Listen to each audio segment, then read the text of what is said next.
প্রচণ্ড গরমে নাজেহাল অবস্থা সকলের।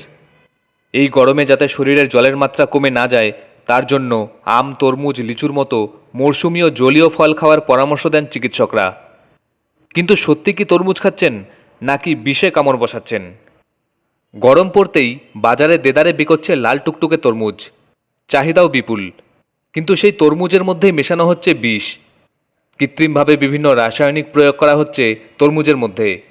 সময়ের আগেই যাতে তরমুজ পেকে যায় বা লাল দেখায় এবং বেশি দিন টেকে, তার জন্য এরিথ্রোসিন নামক এক ধরনের রাসায়নিক মেশানো থাকে, যা শরীরের পক্ষে অত্যন্ত ক্ষতিকারক।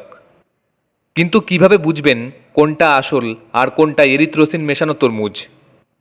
তরমুজ কেটে যদি তার রসালো অংশে একটি তুলোর বল ঘষেন এবং তুলোটি লাল হয়ে যায়, তবে বুঝবেন রাসায়নিক প্রয়োগ করা হয়েছে।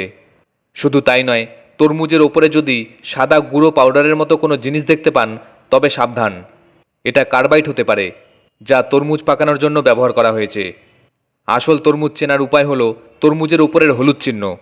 এর প্রমাণ হলো তরমুজটি প্রাকৃতিকভাবে পেকেছে, এতে কোনো রাসায়নিক প্রয়োগ করা হয়নি।